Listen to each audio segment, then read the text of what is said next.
कि अरे दुख में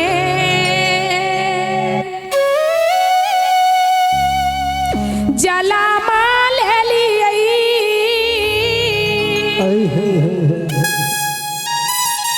दुख में पाल लिया ना हाजी मोर शिवा गुरु।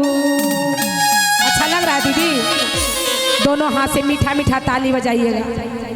अरे दुख में पाल लिया ना हाजी मोर शिवा गुरु। दुख में उमरिया बीतल जाए हाजी मोर शिवा गुरु।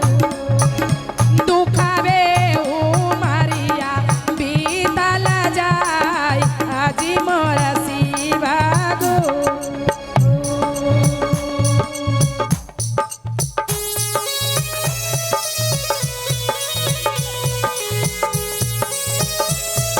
मीठा मीठा ताली लगाइए दीदी, अब भगवान से सहारा लीजिए।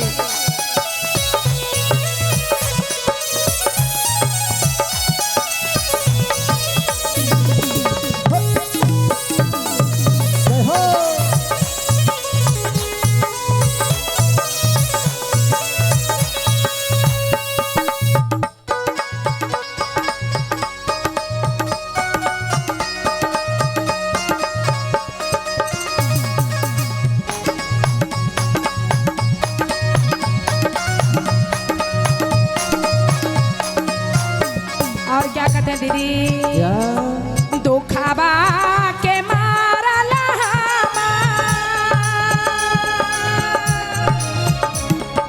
गेलिए बागीचवा हाजी मोर शिवा गुरु। गेलिए बागीचवा हाजी मोर शिवा गुरु। और क्या कहते हैं?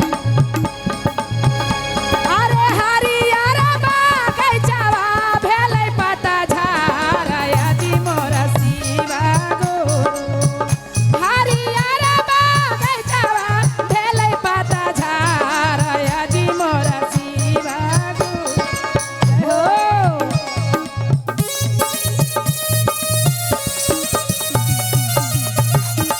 कितना दुख के बात है दीदी, भगवान से सहारा मांगिए।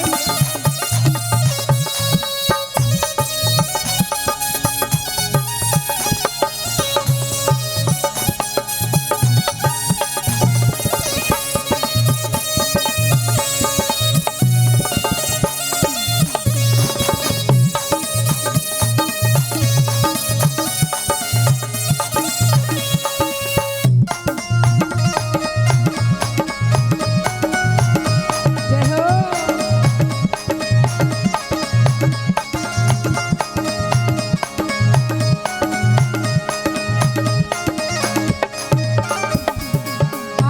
अरे दुखबा के मारल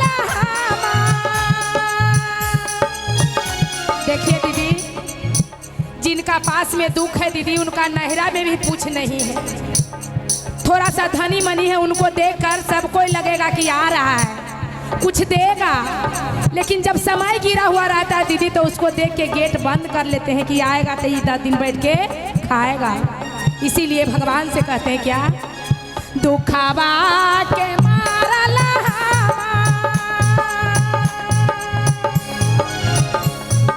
गेलिया ना नहीं हरावा हाजी मोर शिवा गुरु। गेलिया ना नहीं हरावा हाजी मोर शिवा गुरु। अरे भैया भाभी ठोकालन के मार हाजी मोर शिवा गुरु। भैया भाभी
कहते हैं ना दीदी कि जिनका कोई सहारा नहीं उनका भगवान सहारा है।